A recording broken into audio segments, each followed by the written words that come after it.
हो सकता है मेरी जानकारी में ना हो, आपकी जानकारी में हो कि लखनऊ में कहीं कार्यक्रम आयोजित किया गया हो। और सरकार कार्यक्रम आयोजित नहीं कर रही है। प्रदेश का शिक्षा मित्र 2001 में नियुक्त हुआ। 2001 में शिक्षा मित्र को आपने कब नियुक्त किया? जब आपको आवश्यकता थी विद्यालयों में, आपको शिक्षक चाहिए थे। आपने आप किया। एक सरकारें आई, समय समय पर इनको बीटीसी कराया, इनको ट्रेंड कराया। ट्रेंड कराने के बाद एक सरकार आई, उसने इनको शिक्षक बना दिया।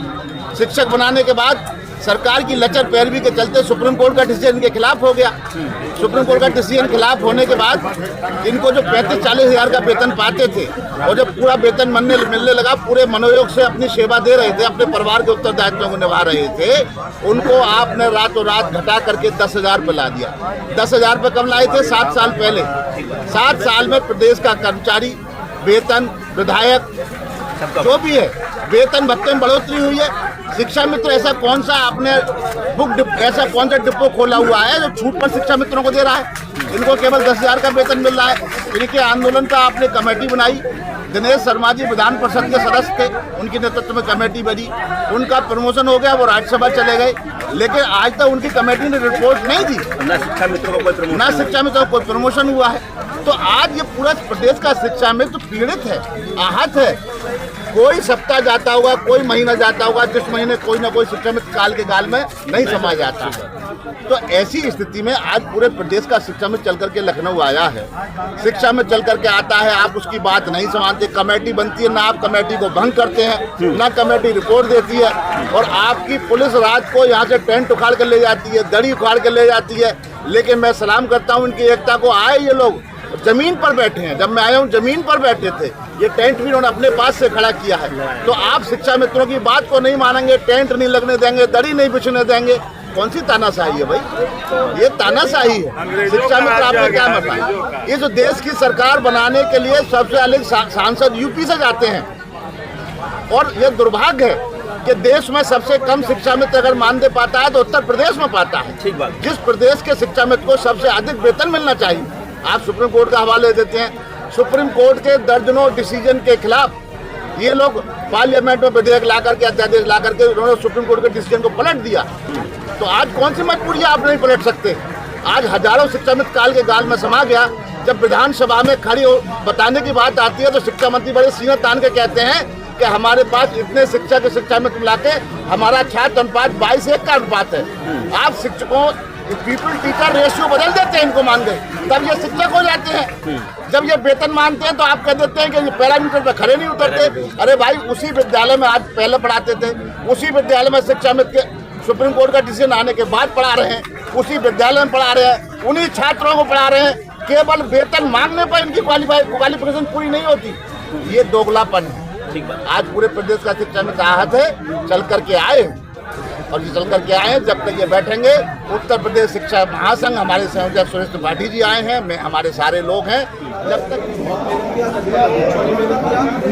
और 5 सितंबर का जो हमारा कार्यक्रम था वो बड़ा ऐतिहासिक था और उसके लिए हम अपने सभी जिलाध्यक्षों को बधाई देते हैं। और तमाम शिक्षा मित्रों के मन में हमारे बहुत उत्साह है कि धरना रात में अचानक खत्म क्यों किया गया।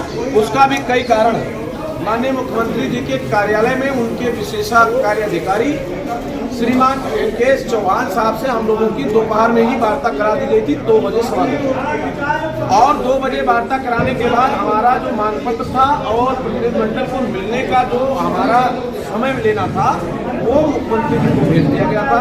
माननीय मुख्यमंत्री जी और पूरा बेसिक शिक्षा विभाग 3 दिन के लिए गोरखपुर है, बाहर है।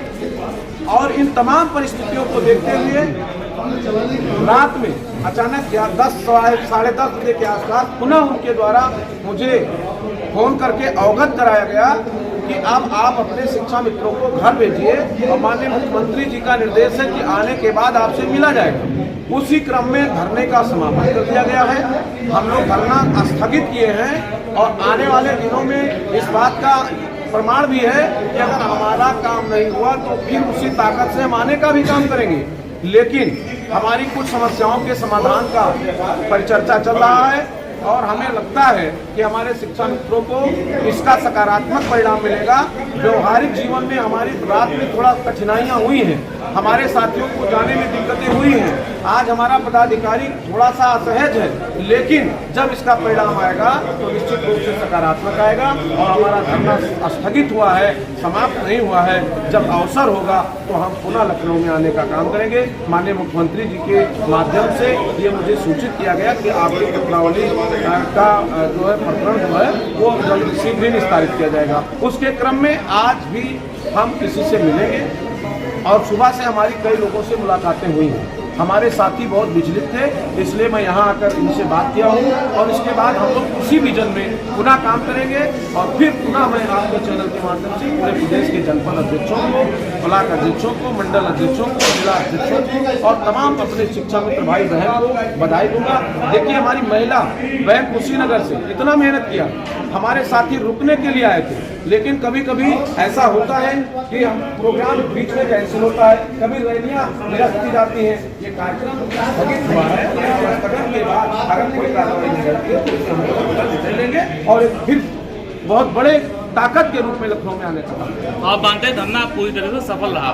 पूरी तरह से हमारा कार्यक्रम सफल रहा। हमारा कार्यक्रम था कि शिक्षकों हम अभी ताकत में हैं, हम अभी जीवित हैं, हम लोग प्रमाण ये दे सकते हैं कि अगर मेरा काम नहीं हुआ तो हम आपको हिलाने का काम करेंगे। और उस मिशन में मैं सफल रहा और वो सफलता हमें शिक्षा मित्र भाइयों बहनों के बल पे मिली है। धन्यवाद। शिक्षा मित्र के लिए क्या कहेंगे?